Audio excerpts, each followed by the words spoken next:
Welcome to the Love in Action show with me, Alpa, Soni, and today I'm very excited to have a special guest on the show. Sorry for the delay, and thank you for everybody that's been in the group waiting. I've had some excited guests anticipating the show with Ismael and myself. I had the pleasure of meeting him in Anaheim very briefly, and I intuitively felt a connection and drawn to invite him on the Love in Action show for the first time.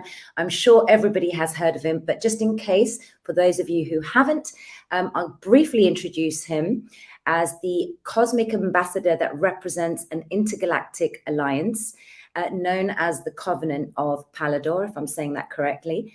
And he further describes this as a cosmic treaty that was initiated by the forces of light in the higher dimensions to protect and guard the Earth from Draco forces, which was the motivation behind the title of the show, the Draco and Reptilian War on Human Consciousness. So the show will be broken into 3 segments. I had a download this morning to integrate the subject of the rise of the divine masculine and integrate toxic masculinity with that. And yeah, without further ado, Ismael, it is such a pleasure to have you on here. Thank you, Alpa. It is a pleasure to be here as well. And I'm just excited that I'm actually finally here on your show. I know we've been planning this for quite some time since the Truther movement in Anaheim. But, you know, just like you mentioned earlier, everything by divine appointment. And so I'm looking forward to talk and to share information here with your audience.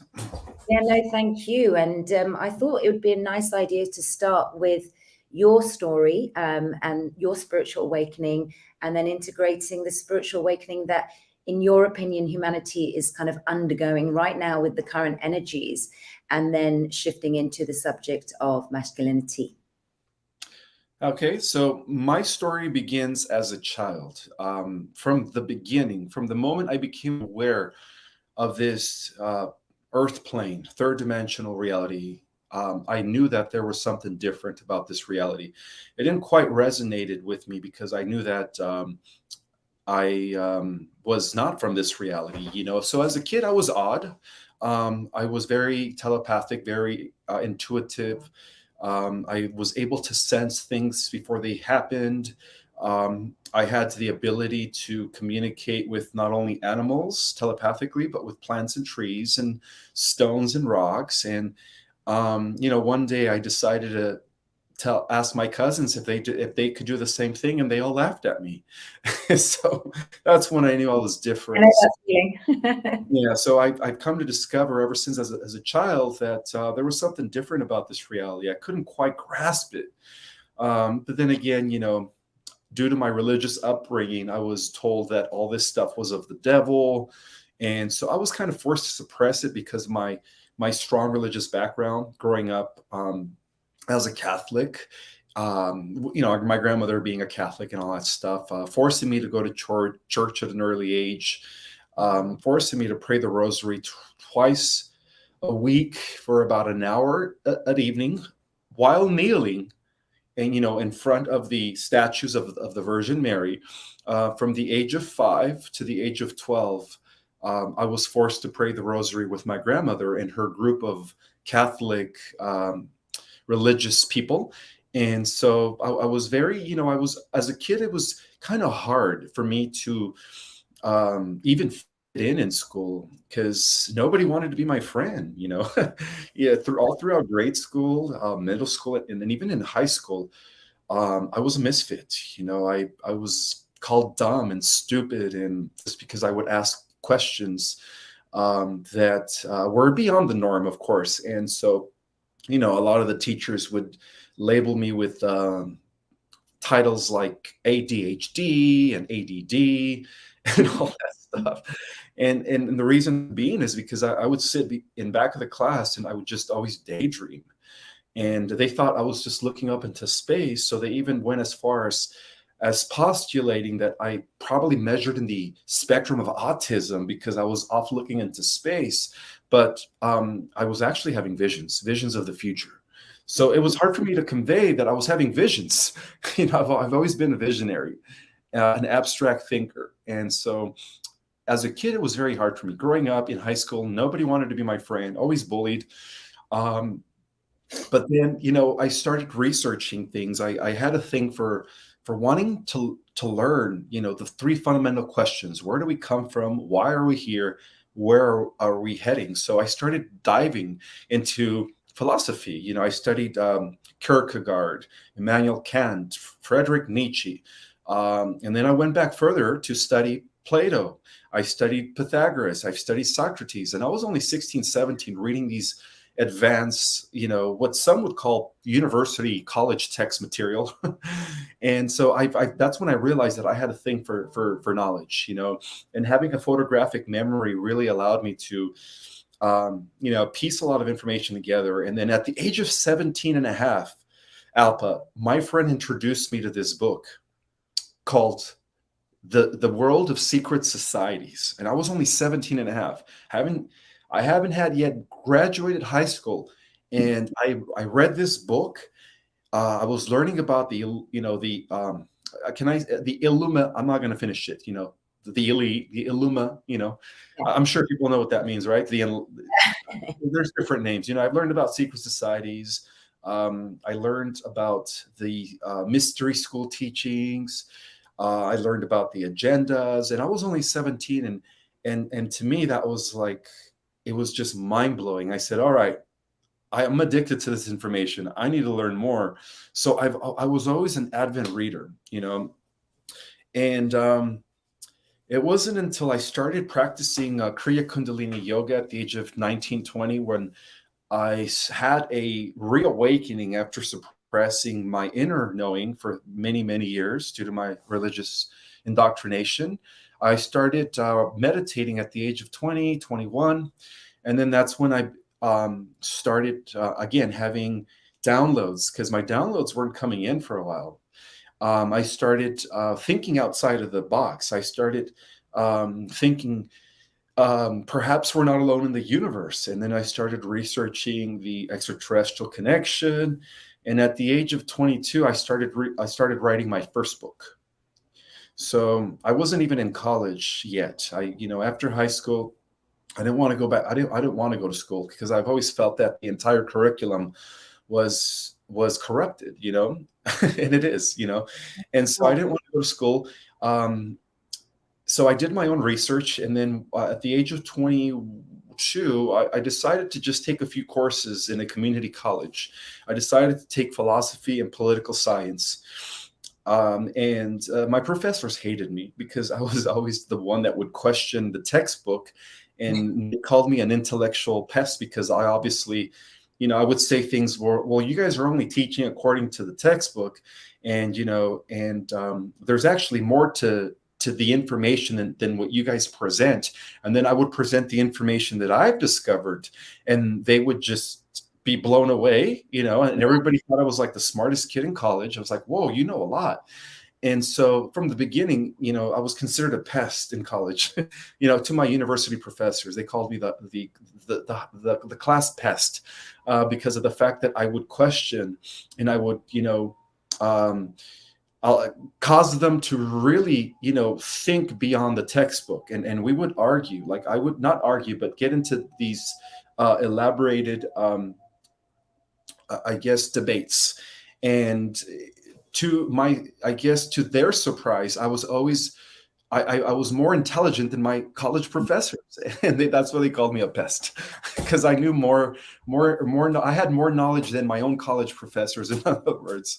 So I started writing my first book, and it took me about 3 years to finish it.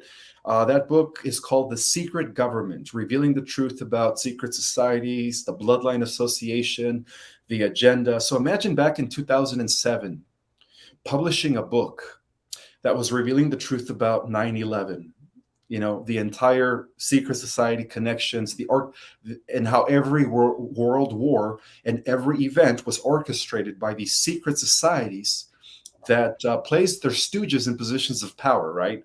And then writing about the secret history of the world, based on the battle between these, covert forces, and how everything that we've ever been taught was a lie.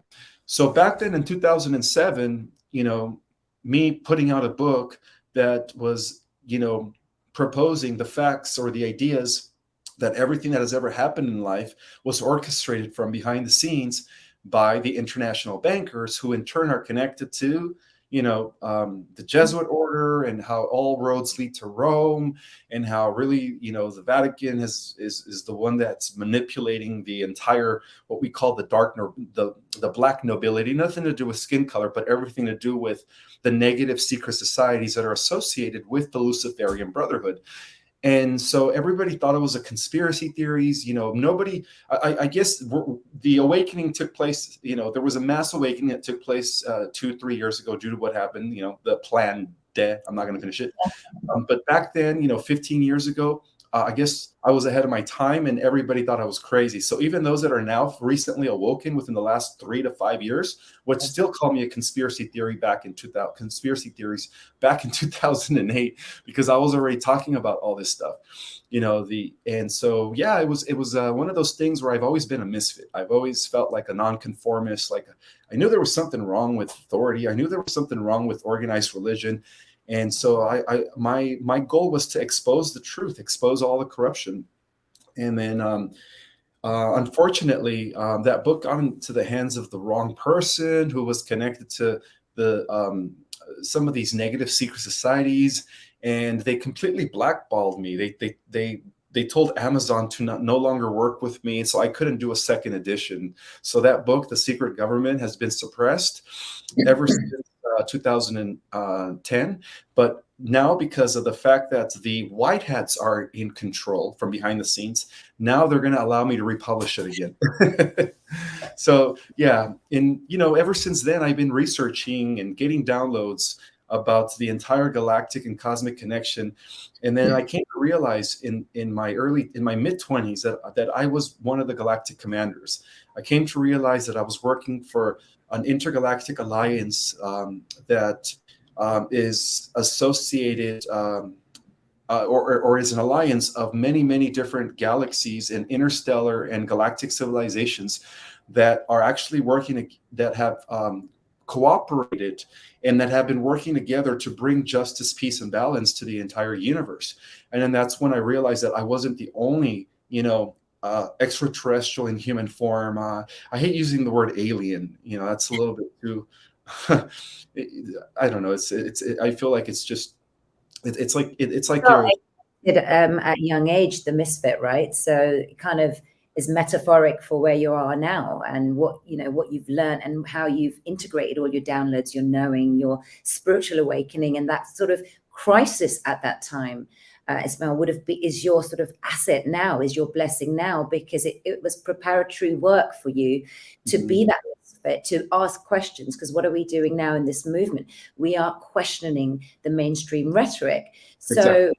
All of that, like being the black sheep of the family, I share a very similar story, and thank you for sharing it this far, and we can continue. But one of the things that has stood out for me with what you say is that you thought you sat on the spectrum with ADHD or possibly autism. Well, it's on the spectrum anyway, but that is interesting, because I'm finding a lot of discussions around this with people in the movement that have had spiritual awakenings from way before. I mean, I'm very new. I'm one of the new breeds, just woke up in this movement, and I felt really, really, it was out of my depth. I mean, I didn't even know about conspiracy theories. I had zero interest, but I was always the one questioning things and getting thrown out of class and daydreaming. But, bringing it back to autism, I think that there is kind of a purpose to that, because it's kind of not putting you into a box and that abstract way of thinking, which is an asset today. So, and you can start seeing things. That daydreaming is where you're looking up in the sky. People say, "How can you never make eye contact?" That was kind of a giveaway for perhaps sitting on the quote unquote spectrum. And it wasn't that I wasn't in the peripheral. I would understand, I would feel the energetics in a room.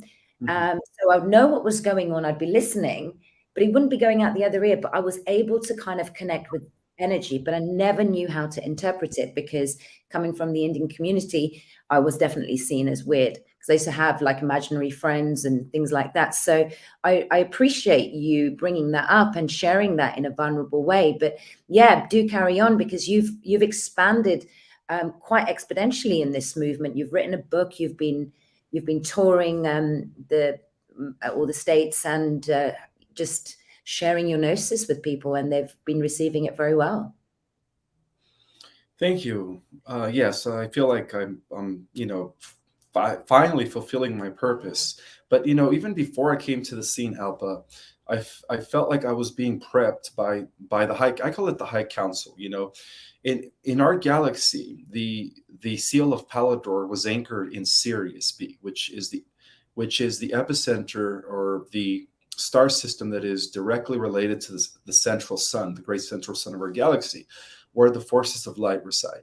And so I've kind of felt like they've been kind of prepping me my whole life for this. So when I was writing Our Cosmic Origin, which is now revealing the next level of disclosure, Earth's place in the multiverse, the galactic history of the world, based on it's based on the war between the Galactic Federation and, of course, the reptilian Orion Empire. I knew that that society was ready for this kind of information. Due to the fact that many people were waking up in the last 2 to 3 years, many people were discovering that the reptilians were real, that the Greys were real, abductions were real. Area 51 has always been a mystery. So I kind of felt like, in order for people to understand this stuff, they kind of have already, they have to already somewhat understand and believe that these negative extraterrestrials are real. But then I also introduced who the positive extraterrestrials are. For instance, the Lyrans, the Pleiadians, the Arcturians.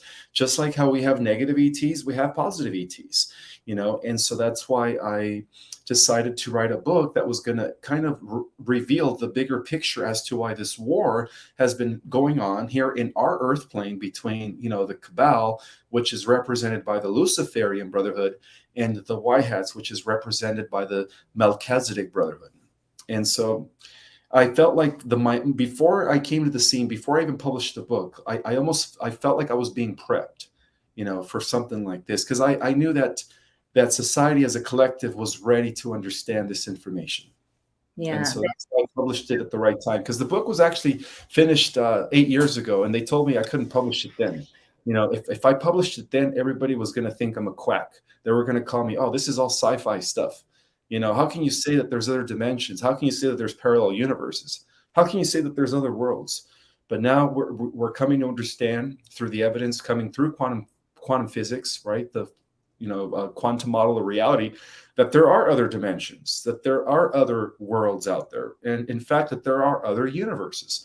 And so that's how I knew that as a collective, humanity wasn't ready for this book until the time was right. So yeah, you started back in 2007. That must have been quite an interesting time for you, because you would have been up against a lot of people questioning you and bracketing you as crazy, probably. And now where we are in 2023, there is more acceptance about these subjects. I mean, it's still, for me, it's huge, it's vast. And learning in this movement, I love hearing people's views on this war on human consciousness and what we're going through, because it's a spiritual war.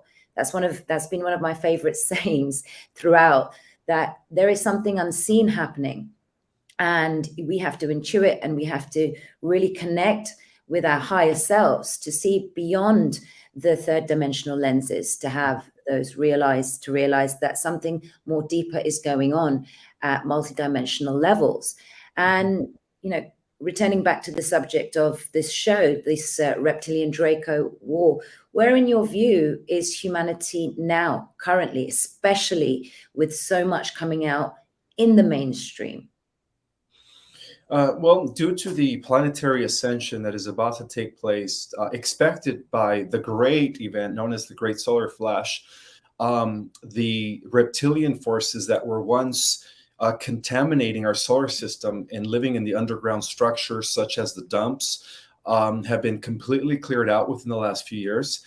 And this is a coalition that was implemented by the Earth Alliance, the super soldiers that are working within the benevolent group known as the Secret Space, Solar Warden, known as, it's a benevolent secret space program. And then, of course, the benevolent ETs that have been assisting us from behind the scenes. So where we're at right now is a final liberation of planet Earth. However, the liberation had to start from the higher dimensions down. So they first had to bring about the liberation of our Milky Way galaxy, and our super soldiers were the pretty much the superheroes in that, because when we are genetically enhanced, we do have these amazing X-Men superpowers. And so, that's why the positive super soldier programs were initiated back in the late 50s in order to, win the war against the negative programs that were initiated by the Nazis. And then, of course, the cabals back in the 40s and 50s, in the early 50s. So where we're at right now is the final war that's going to take place here in our world, a war that has been going on for millions of years. Yes. In our galaxy, involving many worlds. And it's finally coming to an end. And with that, we are going to witness a whole new heavens. And what that means, when we read in the Bible, about this whole new heavens and a whole new earth, it's really talking about the cleansing and liberation of the entire universe. And so with the ascension of the earth, with this, this great event that is going to totally catapult and exalt the righteous while eliminating the wicked, it's an event that is actually going to have an effect on the entire universe. So it's not just about the planetary ascension of the earth. It's also about the entire restoration of our entire local universe. So that's where we're at right now. We're in the final, we're at the finish line, in other words.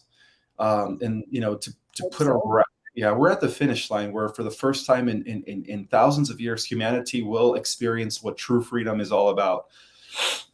Yeah, I think where we are currently, in my views, there's a lot of people who are becoming despondent, especially those that are awake and that can see through the mainstream rhetoric, and they are questioning even further that you mentioned that the white hats are in control. Let's talk about that, because I kind of moved away from this whole geopolitical arena in around January 2021. I stopped doing the shows that focused on the elections and that whole mainstream subjects, because it taught me a very big lesson to really integrate myself with myself. So it's the unlearning of everything that we thought we knew, and then not sort of attaching to this whole savior complex and an attachment to an outcome. Mm-hmm. So where people are now getting angry, and this is a very real situation and energy that's out there. Like, let's take Trump, for example. Like, people are kind of turning now on him because there was this savior complex that Trump's coming to save the day. He's working with the galactic forces, and then now where is he now? So it's questioning people's faith. And it's kind of getting them to further question that, are the white hats really in control? Mm-hmm. And at the event that we met at, there was a lot of discussion about that, and people becoming, like I said, despondent.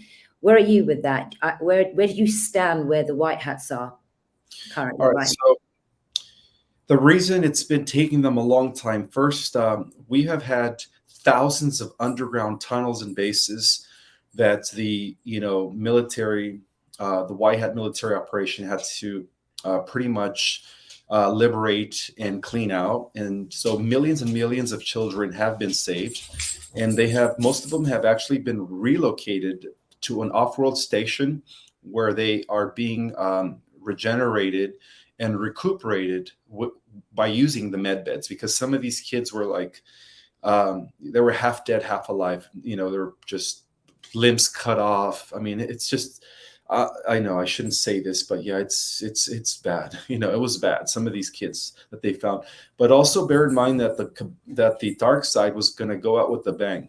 So they knew that their time was up. Because even they understand the prophecies.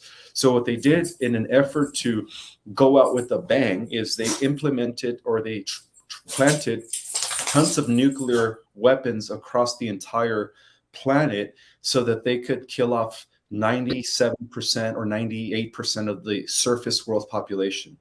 And so for the military white hat team, it was a matter of finding where these weapons were of mass destruction. And that explains what Putin has been doing, because a lot of this stuff is centered around the Ukraine. And but again, it took them almost 2 years, and just as of, I think, the last 2 weeks of December, the white hats were able to neutralize and dissolve all these nuclear weapons of mass destruction that the cabal was planning on unleashing to destroy 98% of the surface world population. So they wanted to go out with a bang. And so for the white hats, it was more of a matter of, okay, obviously the EBS and the disclosure is going to have to be postponed, because what's more important is that we don't let these psychopaths destroy 98% of the human population. So they had to prioritize, and they had to be very strategic in order to, figure out where these weapons were, in order to, neutralize them, dismantle them. And so what I understand is that, Paul, what's his name? Kevin McCarthy, who used to be part of the deep state, who is reformed. He's actually working for the White Hats. There was a reason why he became, the Speaker of the House. His position is to begin to drop intel. And then, of course, with Mr. Musk, the founder of Tesla, taking over Twitter, his position is also to bring out like little intel drops, you could say, which is going to cause an avalanche of massive data dumps, beginning with the taking over of the Mockingbird mainstream media, which is also is also going to be part of the agenda through Project Odin.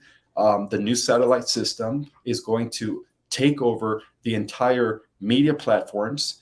And that's when, we should be hearing the announcements and the liberation of humanity and stuff. So it's been taking a while because of that. The cabal wanted to go out with the bang. Yeah, otherwise, we would have had disclosure 2 years ago. Well, we were hoping so, Ismael. I think in 2020, we were hoping Mr. T would have come back, and especially with the subject of children, which is what really gripped humanity and assisted in elevating this awakening and people to fight. There were protests globally, and it's played and served a very necessary purpose. But then there have been twists and turns in what we have called a movie playing out. So then people started questioning that, is Mr. T really in control? Are the white hats in control? Is this a battle between the white hats and the black hats? There was speculation that this has to play out like a movie and scripted to wake up humanity. Otherwise, if we look at now, when you try and convince somebody not to have taken this, and then if you see that cognitive dissonance and the resistance, it's so tightly ingrained and programmed in the matrix that people just are resistant to hearing anything. And that's because of the mainstream media with what they were churning out. So we had that kind of 3D battle, which is why a lot of people started giving up, started questioning, what's with this EBS? Is it coming out? And then there was fake opium. So I, as an observer, kind of stayed neutral, in balance. I'm always intrigued to hear people's views and find it interesting. But I essentially go within and say, right, this is between myself and God, to just stay centered in the face of everything that's going on, because you could go in this bipolarity of emotion where you can get really depressed. And it's the sort of survival of the fittest, because people are going off and going crazy. And then there's this kind of egocentric wars that happen within the movement, this truth, that truth, not concerned with any of that, but going back to whether the white hats are fully in control, or is it still the war between them? You said that the cabal want to go with a big bang. So are they playing a role in your view, still playing this movie, playing their roles? All the actors, actresses that we learn are, gone to Guantanamo Bay, and they're just all playing a role in awakening, and the things that we're finding out, like look at Madonna and everything connected to child sex trafficking. So there's so many things. I wouldn't even say breadcrumb in the media now. We're hearing it, everywhere. So what's the sort of ratio between the black hats and white hats, or is this just all playing out? It's a script, as you know. We're just playing out the last of the script, or it's being played out. But bear in mind that duality exists on everywhere in the universe, just like how we have evil, we have light. So for those who doubt the existence of the good guys, bear in mind that we do have the forces of God, of good, that are working on a planetary level of reality, and those are the white hats. Because some people do doubt the white hats, and they doubt that they're not real. But you have to also consider throughout history, when we go back to the times of the Roman Empire, who were the white hats then? The white hats then were those independent nation-state democracies that worked together to ransack Rome to its knees. Okay, because Rome was represented by the cabal. Rome was the New World Order 2,000 years ago, and it failed because of the nation-state democracies. And every empire since Babylon, if you want to go back to 5,000 years ago, because Babylon is where the dark hats originated, by the way, has failed because of the fact that the Melchizedek Brotherhood is real. And so the white hats have always been associated with the benevolent secret societies that have worked from behind the scenes to make sure that this world never falls under a totalitarian system of despotism. And so now that the dark hats know that their time is up, it's just a matter of time before we, witness the fall of the cabal. And so it's just, just have faith and be patient. It's something that's not going to be projected years from now. It's going to happen very soon. And many believe that it might even happen by the spring, because everything has to also correspond to the astrological alignments of planets and stars. So we are currently still in the age of Pisces, but as of the spring of this year, we are going to be entering the age of Aquarius. So the age of Aquarius is the beginning of the golden age on the earth. And I heard that Mr. T said something about April Fools.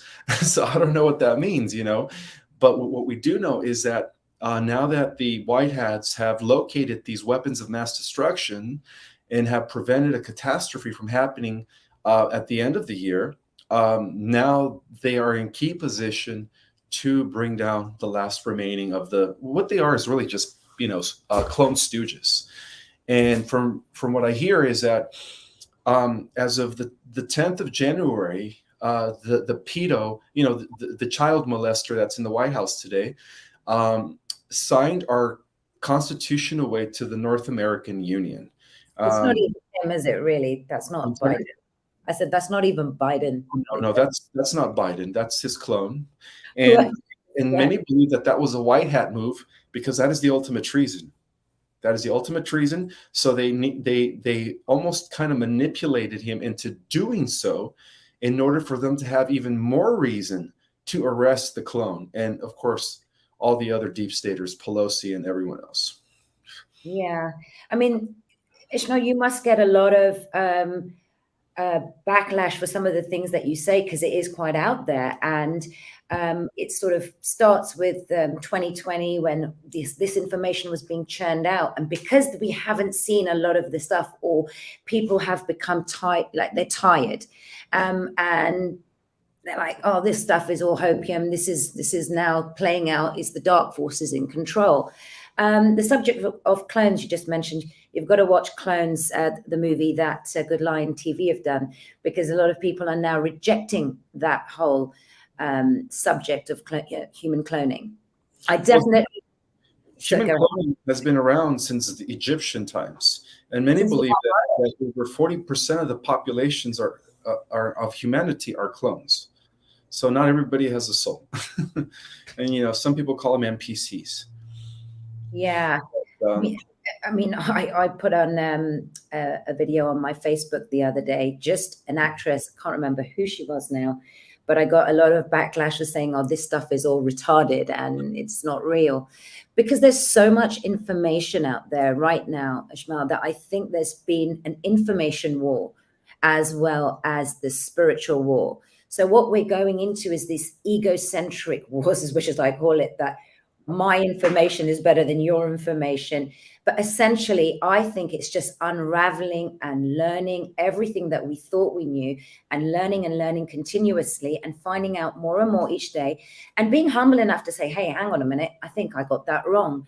Or I'm not quite sure about that subject. I'm not an authority on it, but I'm speculating. So for me, I've had the kind of lenses of speculation. I'm not aligned. Somebody had a go at me saying, no, Trump is in control. How can you even question it, on one of my shows yesterday? Actually, Emily, you'd be good together. She mentioned this whole Draco reptilian war and the Anunnaki. And she's saying that this is a war on the bloodlines. And she gave her interesting take. Yeah, because the Whiteheads are related or associated with the bloodline of the Seraphim, which could be traceable all the way to Michael, whereas the Cabal are related to the bloodline of Lucifer. So ultimately, it is a war on the bloodline, and also a war on our genetics, as to why they're trying to change our genetics. Yeah, definitely. And you can see what's going on there with humanity. Just like I said yesterday in my show, you can see what I call the fluoride glare, where you see people that are quite vacant and disconnected from their soul and for themselves. So they're just operating at a surface level, and that depth is slowly dissipating and being diluted, if that makes sense. And these times, I think it's just so important to remain centered in God consciousness, whatever your belief system is. Like, there's so many different narratives that are out there. And for me, I keep it simple. Like, what will be, as we say in the Bhagavad Gita, what will happen? I come from the Vedic background. And again, with limited knowledge, I keep it simple by saying what will be what is happening, and it's happening because it's necessary to happen. So what will be, and so stepping into the subject of the rise of the divine masculine, and then there's toxic masculinity, because in this movement, there's been so many discussions about the rise of the divine feminine, and that's been so fractured by the Cabal. Women have been, really drawn to like losing their femininity and just fighting for their kind of divine goddess selves in humanity over the last however many years. What are your thoughts on what's happening with the masculine energy currently right now? Well, it is rising as the awakening takes place. Many of the men are taking back their power. They're stepping into their masculinity. They're honoring their emotions, where they keep a balance between their emotional self and their rational self. They're becoming the protectors of the family. They're speaking their truth. And before that, there was a war against the masculine energies in the form of people, transvestites and all that stuff, and trying to make man. The way it works is like they're preparing us for that transhumanist takeover, right? For the merging of humans with technology. So it all starts with, well, if I could change my sex, and they're teaching this in school already, which is totally Luciferian. It's evil. If I could change my sex, then I could change my specimen, right, into that of a cyborg. So it's a step-by-step process that the Cabal have been conditioning us for many years, and that's why a lot of celebrities, when they have their sex change, it's like it's all over the media. It's part of the programming. It's like letting men know it's okay to trying to normalize it. Yeah, exactly. They're trying to normalize it. It's okay to become a transvestite. You know what I mean? And it's totally Luciferian. It's Satanism. And that's one step further into what? Changing our specimens into cyborgs, which is really the underlying agenda of the Cabal. It's not about controlling us under a one world government, guys, and chipping us. It is about connecting us to the Borg. AI is an issue because behind it all, there is an alien AI, an alien force in the form of artificial intelligence. And I think I've mentioned this before, that has been taking over many galaxies for billions of years, and they have infiltrated us. So what we're really fighting here is the AI, this insidious alien AI. And that's when the solar flash comes into place. That's why the solar flash needs to happen, because the solar flash is the event that's going to nuke the AI infrastructure that has been developed by big tech, who controls, by the way, the cabal. The cabal isn't really in power. It's big tech. The real people in power are, the people behind Google, the people behind Facebook, the people behind, Microsoft. Yeah, Sorry? look at all. I said, look at all the censorship issues we've had to face. I mean, Silicon Valley. Indicative that they're controlling information. Exactly, information. But it's not just information. It's also they're building the AI infrastructure. The Internet of Things. As of 2008, Google perfected the quantum computer, and so just recently, within the last 6 months, one of the employees that worked for Google was fired because he went on to reveal that AI is already sentient, and they want to keep that under wraps. So the AI system is gradually rising.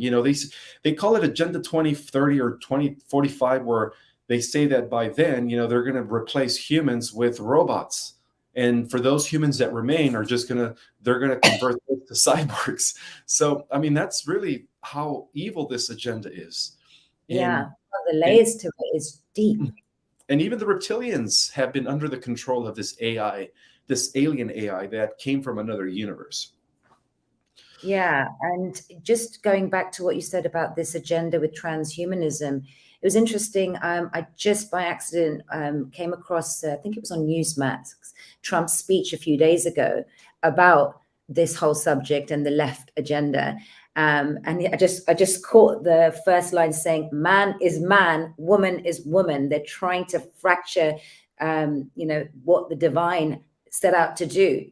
A man is not a woman. A man is not a cat, or this identity politics that's going on.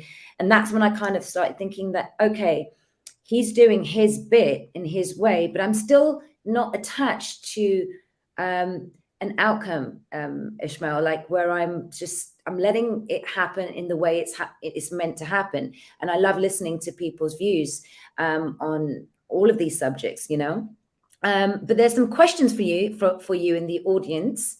Let's put this here. So please, from Colette, please ask Ismael how I can get his new book other than Amazon. Who does not have it?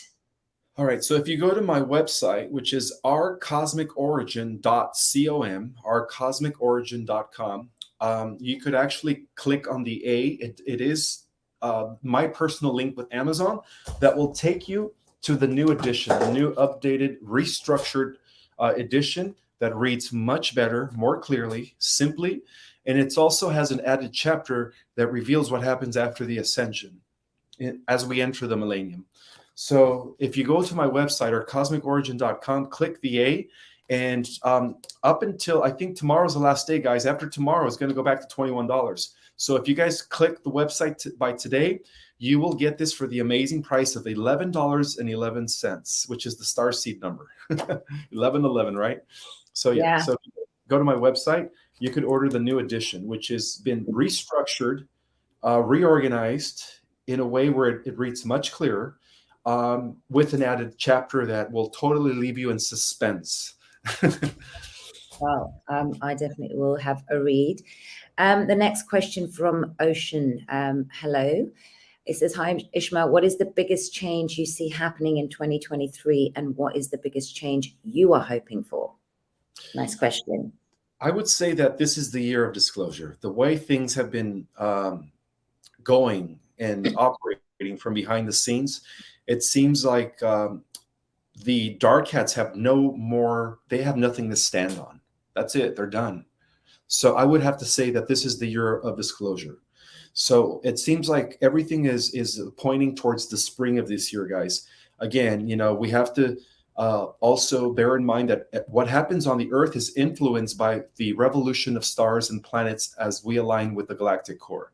So as we are getting ready to enter the photon belt, which is our solar system aligning with the central sun of our galaxy, major changes are upon us. And all these changes have been prophesied in every religious document, from the Bhagavad Gita to the Bible to the Quran. It all talks about the day where the wicked would be defeated, removed, and the righteous and the just will inherit the new earth. Yeah, I mean, this year represents the number 7, the year of spirituality, as some put it. And you mentioned the number 1111. It's a special number for me because I'm born at that time, and I started seeing it back in 2015. I was like, "What the hell does this number mean? Like, why am I seeing it everywhere?" And then my mom said, "You're actually born at that time." And then it started my own spiritual awakening journey about questioning things, energetics and stuff. And that leads me to the question of synchronicities, because I think God is always speaking to us in some way. A lot of people are noticing numbers everywhere, and then becoming very like, "Oh, I've just seen 444, I've just seen 1111, I've just seen 222 going on Google. What does this mean?" And we're all trying to kind of figure this out. Keep it simple. There's something that we need to know. I mean, in people who study numerology, and then they start seeing synchronicities, it's just an overload of information. But where are you at with the how are the synchronicities more like for you when you started this journey? Well, I've been seeing 1111 my whole life, ever since I was a teenager. But a lot of people are, reporting that these numbers, they're called angel numbers. In some cases, they metaphorically mean that your spirit guides or your angelic team is trying to convey something to you. Whether it is a warning, whether it is a personal revelation from your higher self. Your higher self is the divine aspect of God that lives within you guys. We all have a higher divine self. So in many cases, bear in mind that our divine higher self, which is known as the Christ self, is always constantly trying to communicate with you. And the only way it gets to your attention is through these numbers, through these, these synchronicities. So yeah, pay close attention. 100%. And I think that's been quite a guiding force for me. I accidentally came across a wonderful gentleman called Charles Wolfe when I started this movement. And it was just, he had a small following on Instagram, and he wrote a book called the 1111 Awakening Code, applying both science and spirituality together to interpret these numbers in both ways. And it was just fascinating. I've had him on my show. I implore everyone to get that book because there's just so much wisdom in there as well. But we've got another question. And if people want to ask, just please write it in the comment section. Thank you, everybody. I just want to acknowledge everyone in the chat room. So many people are typing and I just can't keep up with it. It's just going really, really quickly. So somebody's written Prophet. Oh, I like that name, Prophet. Alpa, can Ismael help me untangle some of the things I know about the backstories my old boss created? I think I have cosmic insight he'd be able to detect.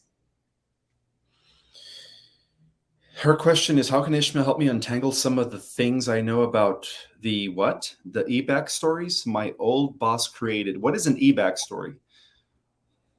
Yeah, good question. But yeah, we can come back to that if he's here in the chat. But what about my name? I've never been interested. Yeah, but I think synchronicities and intuition. That's another subject that's very fascinating for me, because I think that we've been desensitized for not just the last few hundreds of years, but even longer, to trust ourselves, Ismael, like to just outsource our thinking elsewhere rather than gaining true wisdom. And there's this war on consciousness and war on human behavior, where we are not going inward and trusting. We say that gut feeling, there's something doesn't feel right about that, but because we are living in this programming of self-doubt, we kind of sometimes shy away of trusting ourselves. But what would you say about the power of intuition with all the work that you've been doing? That is our connection to the spirit. That is our connection to God, source, whatever you want to call it, the higher power. And so throughout the centuries, and I would say throughout thousands of years, one of the main agendas of this cabal was to disconnect us, to keep us sanitized from having access to our intuition. But since their time is up, the veil is lifting, the frequencies are rising, the pineal gland is ready to activate, the 7 chakras are about to unleash their full potential. expect for that intuition to enhance. Yeah, I think energetically we're feeling loads. So as we're drawing a close to the show, Ismael, is there anything that you would like to leave our audience with today? Yes, absolutely. Just remember that there is a God, and God is always in control of light and dark. In fact, what I want you guys to understand is that light and dark is just an experiment in duality. It has a temporary existence. It ultimately comes to an end. It collapses back into neutrality, where there is no polarity. So bear in mind that there is a God at the highest level of reality. And also bear in mind that the Earth is the most important planet in the multiverse.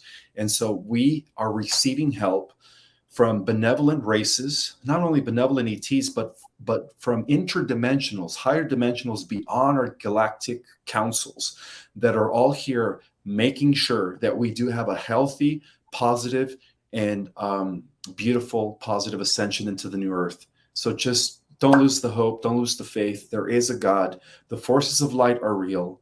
Whether you want to believe in the white hats or not, listen, if it wasn't for the white hats, we would have been under the control of the Roman Empire 2,000 years ago. If it wasn't for the white hats, we would have never gotten out of the Dark Ages 600 years ago with the events that became known as the Renaissance, the Reformation, the Scientific Revolution, which led to the establishment of the Constitutional Republic. So those are all movements, and those were all actions of the white hats. So just always remember that the white hats have always been around, and they've always worked from behind the scenes because they knew that the cabal had temporary control of the world, but also know that according to all prophecies, their time is up. So the cabal was only given a few thousand years to exercise their agenda. Of course, there's always yin and yang. The white hats were always there to make sure that our world never fell into full darkness. And now we are at the finish line, and things are about to get better for humanity. So I just wanted to say that with everyone. And also for those that haven't read my book, it is the most activating, the most revealing book of the century, I would say. Everyone that has read my book has just been mind blown with all the information about the cosmos, guys, the galactic history, the real suppressed history of the Earth. It is available through my website, ourcosmicorigin.com. Click the A, and that'll take you directly to the wonderful 11 price of 1111 to get the price that ends on the 1st of February. So this price is only going to be available for 2 more days. And then after that, it's going to go back to $21. So if you guys want to get it for half price, I would order it in the next 24 hours. Now, I also teach a starseed cosmology course where we go in depth. My 20 years of information, research, and downloads condensed into only 6 hours, 3 classes, 3 Wednesdays, back to back, 2 hours a day. And I also teach you guys my meditative techniques that will help you activate and access your galactic multidimensional self. And in order to have access to my class, go under the Mystic Arts. I believe it. Yeah, it's on there. themysticarts.org. And make sure you click on Starseed Cosmology. There's 2 classes. There's Starseed Astrology and Starseed Cosmology. Make sure you click Cosmology, not Astrology. Otherwise, you guys are going to end up with Sarah Ashley's class. So make sure you click Cosmology to end up in my class. And I think I might have only 3 spots left for the February course, which begins in 2 days, 2 Wednesdays from now. So if you guys want to jump on that, I only have 3 spots left. Other than that, I will be speaking at the LA of Conscious Live Expo in 2 weeks on the 11th, on the 12th, and the 13th. Well, I will be there for the 3 days, but on the 12th at 1 o'clock, I will be speaking there. And I have a feeling that my classes are going to probably fill up for another 6 months after that event. So if you guys want to secure your spots and sign up for my class, it starts in 2 days. I have 3 spots left.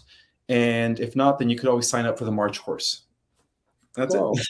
No, thank you for sharing that. I mean, I didn't realize you had all these courses going on in the background. So with your book, with your courses, look, folks, Ismael has shared a lot of information today. And if you've been following his journey, you'll know and have already gained the wisdom and his teachings. And if it resonates with you, it resonates with you. If it doesn't, hey, everyone has different trains of thoughts, and we can all humble ourselves to learn, listen to people. But if it doesn't, then we just switch off the channel. And I invite guests on the Love in Action show because that's what this show is about. I listen to people and hear what they have. They share their wisdom. And my simple philosophy is I just trust in the divine and continue my journey of self-discovery in this chaos and do the best that I can to help humanity evolve and cultivate best practice and manners and that level of decorum, because we don't have to be agreeable with everybody. We don't. It is important and vital that we question, and we question everything and everyone.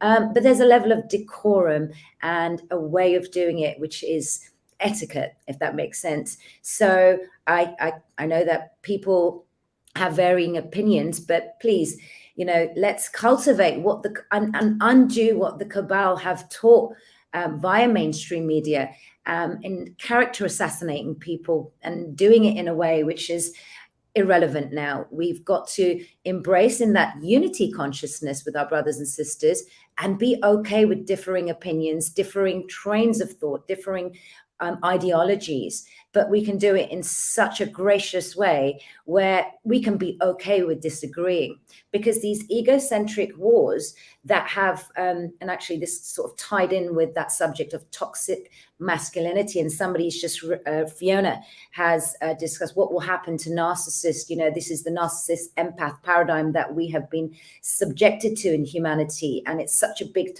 subject. And maybe we will speak about it another time, Ismael. But just as we draw to an end, I think that we need to come closer as humanity and not further apart, and learn to love, because guess what? Love is the greatest power. Love is the greatest currency. And irrespective of where you sit, surely we can embrace that in the energy that we put out there in the world. So thank you everyone for watching. Ismael, it's been a pleasure to have you on. Thank you for sharing all your wisdom, your insights, your teachings, your gnosis, and the vulnerability that you shared at the start about your journey. I think one thing that we can all take is the spiritual awakening journey is never easy. If you've got your light there, you're going to be subject to attracting a darkness as well, being kind of attacked and questioned and people not agreeing. So I appreciate you sharing everything with us today. So with that said, I just want to finally say, ARII, I didn't get to share the video because of time, but today and tomorrow is the last day for the autism and detox support that we've got an offer for 30% off. So make sure you check out it on the ARII website. With that said, thank you everyone for being here. It's been a great audience. I appreciate everybody's views. And Ismael, thank you and have a lovely day further. You're welcome, Alpa. You have a wonderful day too. Bye, everyone.